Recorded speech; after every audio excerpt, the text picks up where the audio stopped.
What's up, poker players? Hope you guys are out there killing it on the tables. It's been a little over 10 days, I think 11 full days, since I started the $100 to 10K challenge on the Bitcoin only poker sites. And you can tell by that number right there that I'm pretty much broke on nitrogen. I've still got chips over here on SWC poker, but much less than what we started with, about half our stack. And I've been tracking everything on an Excel spreadsheet here, including transfers out of SWC into nitrogen, which I have just been constantly losing. I haven't had a winning session yet on nitrogen, running it the complete opposite of Mike Postle, which is kind of a crazy story. I've been watching that over the last couple weeks. But we've only had profitable sessions over here on SWC poker, so that either means that SWC poker is much softer on the micro side,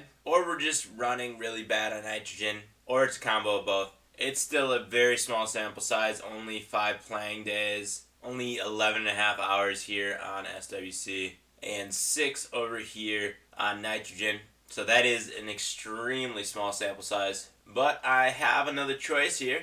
I either reload the nitrogen account or I transfer even more over from SWC. And I think just reloading another $100 is going to be the best way to do it. It's going to give me a little bit more of a bankroll to work with. I don't really feel like grinding out free rolls and these micros forever. So, going to bring up my Coinbase account here. So we are going to withdraw Bitcoin here. Grab my deposit address, insert it into Coinbase. 0.012. That is not correct. 0.012. Yeah, we can even get a little bit more to make it $100. There we go. Alright, sending over 0.0125, slightly over $100. Alright, that is on the way over to the nitrogen account, and it already showed up in the nitrogen account. It's going to take a couple minutes to confirm it. That literally took like 10 seconds. That's crazy. Again, if you guys want to check out either of these two websites that I'm playing on, both Bitcoin only websites, Nitrogen Sports Poker, as well as SWC Poker, Seals with Clubs. The links for those are going to be down in the video description. I'm using the desktop application version of SWC and just the web-based version of nitrogen. SWC also has a web-based version, so you can play mobilely, which you can also do on nitrogen. I've been taking advantage of that and playing while I'm on the treadmill or the stationary bike, especially when the bankroll is so low. There's not a ton of tables going. There are some good tournaments to get into here on SWC. I've been playing quite a bit of those and doing pretty well on those, actually, these small buy-in tourneys. Cash games, not as great. They have the rake-free tables, though, here. These are super micro limits, that one and this one as well. I've been playing the 1, 2, and 2, 4 mostly, and there's only one table going here on SWC.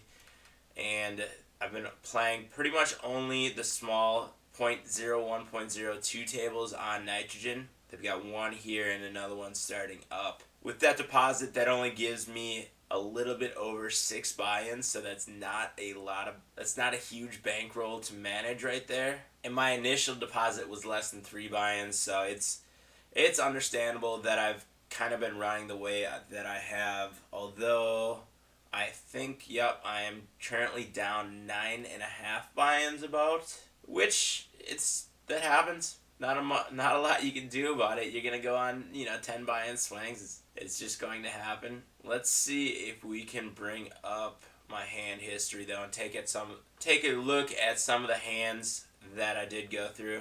All right, we're gonna start working backwards in history. This is from today. So I was already down quite a bit. You can see that I'm only playing with 15 big blinds at this point. But I do have pocket queens open, get 3-bet, 4-bet jam with that.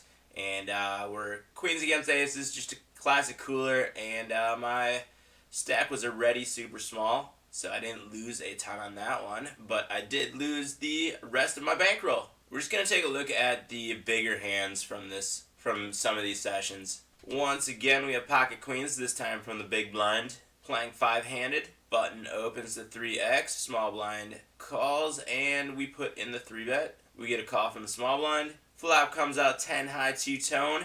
2 diamonds, we have the queen of diamonds. Put in a c-bet, lining up to get our entire stack in against this player, which has been pretty fishy from my history. I don't have the notes up here on the hand reviewer, but we do get a check, raise, jam all in here. We are getting slightly better than 2-1 on a call here. It's 0.93 to make the call into a pot of about 2.2. So I do make the call, and we're up against top 2 pair. Unfortunately, that is just a really unlucky flop. I don't think we can get away from it. If you guys disagree, let me know in the comment section below. I think he's going to be doing that with a lot of 10s and a lot of draws there. We do block some of the diamond draws with the queen of diamonds. He's probably not going to play the flop nut straight as quick as that. He's probably going to slow play that a little bit. So that pretty much leaves the 10-9 suiteds as the only hand, which there are 2 combos of, and we are unfortunately up against one of them. This one we have ace-9 offsuit, playing under the gun, 5-handed. Min open, we are pretty low with our stack right here. This is the same table as the last hand. Full draw to Mike, who completes, and we see a flop of ace high, 2-tone. 2 spades, we have 1 spade in our hand. Mike likes to call down with a lot of pairs. He does make the call on the flop. We see a turn, another 2, half pot, and this time Mike leads out. We hit the 9 on the river. The only hands we are behind are hands with 2s in them. How many is he going to be playing in this pot? Maybe some low suited with an ace, possibly. We block aces with ours. We did only min open, so he could complete with some of the small, with some really weak hands that possibly have 2s in them. But if we jam here, I think we're probably going to get looked up by any king 9, pretty much any ace, possibly a king with this player. So I do make the jam here, and we do get called. He mucks. We double up. Unfortunately, we were on the very end of our stack right there, so we didn't have a ton of chips. This one was another interesting one. Same table, same session. This is at the beginning. We get a limp under the gun. This time we're playing 6-handed. I remember this is a new account, not a ton of information. And he fires on the flop. We have top pair, we kicker. Mike has a huge call range here. So what is this player going to be limping with in that spot?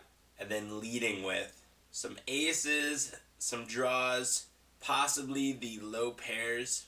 And he leads out once again. This time a little bit less than 2/3 pots. I make the call here, and we wind up hitting 2-pair on the we wind up hitting 2-pair on the river, and our opponent jams. None of the draws got there. If he had a flush draw or possibly a low straight draw, that would be limping in that spot. We lose to ace queen, but is that really going to limp under the gun? Hopefully not. And we lose 2 sets of 6s and 2s if those are under the gun limp range type hands. So we've got 3 combos of 6s, 3 combos of 2s, and then all of the flush draws, straight draws, possible ace X hands, or ace 6, ace 2 hands. So I do make the call here and find out we are up against a set of 6s. You guys can let me know what you think about that one. Even if I don't hit the 9 there, I'm probably going to be making that call with pretty much with so many hands in his possible range that miss. I did wind up making note of this hand and posting it on this player, so I have some future reference. But let me know what you think about that one. That one might have been a mistake, and the more that we learn about this player, the better our decision making will be in the future too. So that's why you take notes and use it for future reference. Alright, now we are starting to get back on previous sessions, or we just have two tables going at this point. I wish there was a way to search on here by pot size. I'm going to have to look up and see if there's additional ways to export the hand histories here so we can look at these. Here's a decent pot size. We're just going to skip that one. Alright, now we're back to the session prior to that last one. Five-handed once again, and we have a small stack here playing less than 50 big blinds. Full draw to us, we're going to open on the button 2.5x, flop middle pair, check on the flop, turn 3 of a kind, and we get a lead from our opponent, pot. We are looking pretty good here, so I put in a raise a little bit more than 3x, and we get a essential jam there, and we make the call. We are up against, let's see if we can see it. I think it's 9-4. Yeah, 9-4 suited. Also turned the trips, but had a redraw to the flush. That's an interesting hand to complete on the pre-flop raise. That's pretty wide, but that is nitrogen poker here. And this guy's got a pretty big stack on the table. And we, of course, hit a very unfortunate river there and wind up losing to a flush. Alright, now we're back a couple more days and win a decent-sized pot right there with a boat. It's probably a pretty easy one to play. Not going to take a look at it. Lost a few chips there. Here we won a pretty big pot. Trip kings, ace kicker. Probably another easy one to play. We aren't going to take a look at that one. Here we win one with a flush, king high. Not going to take a look at that one either. Trip kings on this one.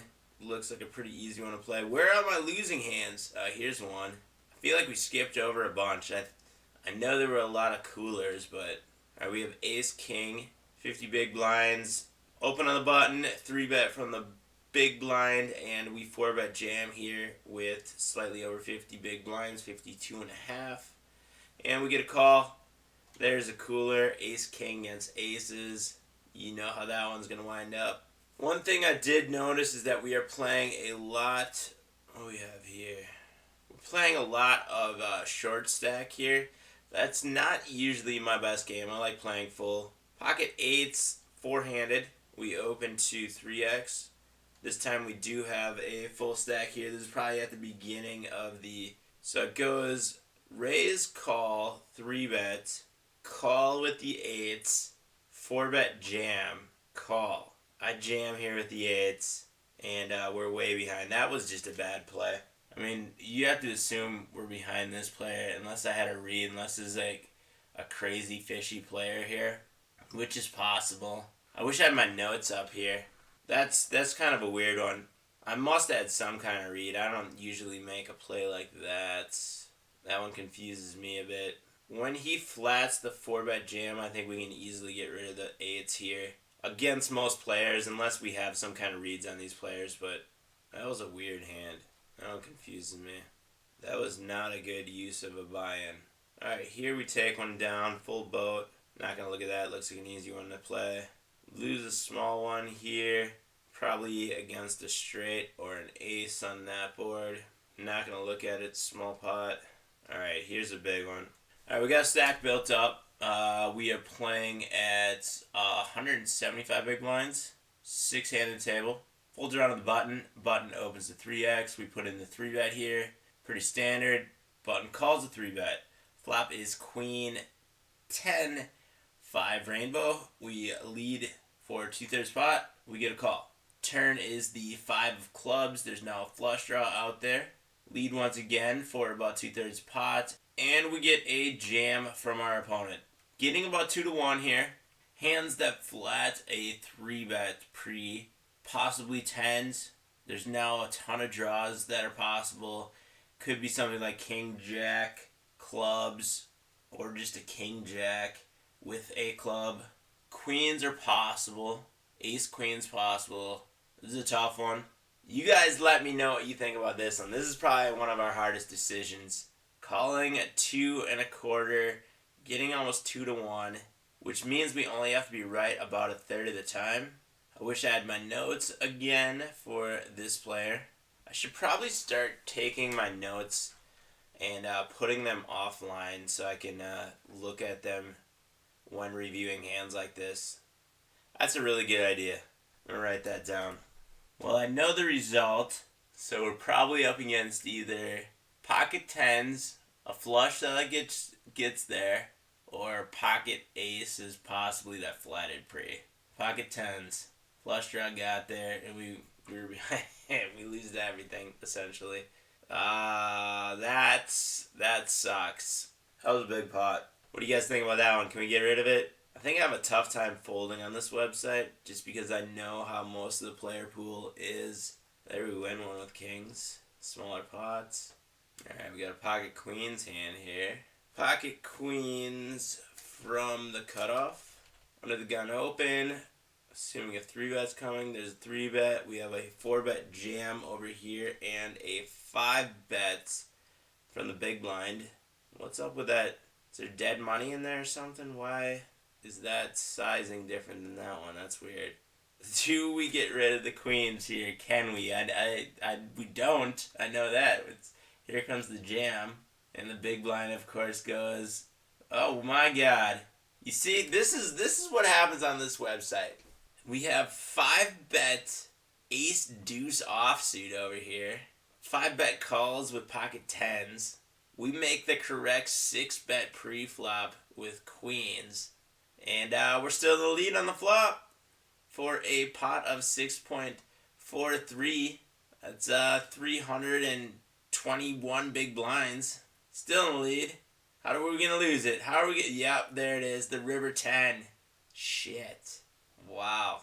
And that is why it's hard to fold hands on this website. Alright, we got an ace-king hand here where we lose a buy-in. 8-handed ace-king on the button. I call a 3-bet pre. Interesting. Flop top, pair top, kicker. Just a call. And a call. Jam. And the ace-4 gets there. That was the same guy who won that last hand too. I'm pretty sure he watches the videos. He said something to me once on the table. Alright, so maybe that's why I just called the 3-bet pre. I must have had a read on this guy and or that guy as well and wanted to keep them in the hand with my ace-king, being in position against these players. That was just a very unfortunate turn card there. And we lose another pot that was about 300 big blinds. There we won one with the full house. Here's one on the first day of the challenge. This is going to be the last one we take a look at. Uh-oh. Never mind, the last hand was going to be the last one. Well, there's the update. We now have more chips in our bankroll here. I guess the challenge is now 100 to 10,100 instead of 10,000 since I redeposited another $100. If you guys want to check out or play on this site, the link is down in the video description. Say what's up to me on the table. My screen name is right here, Satoshi, and my account number is 2277994.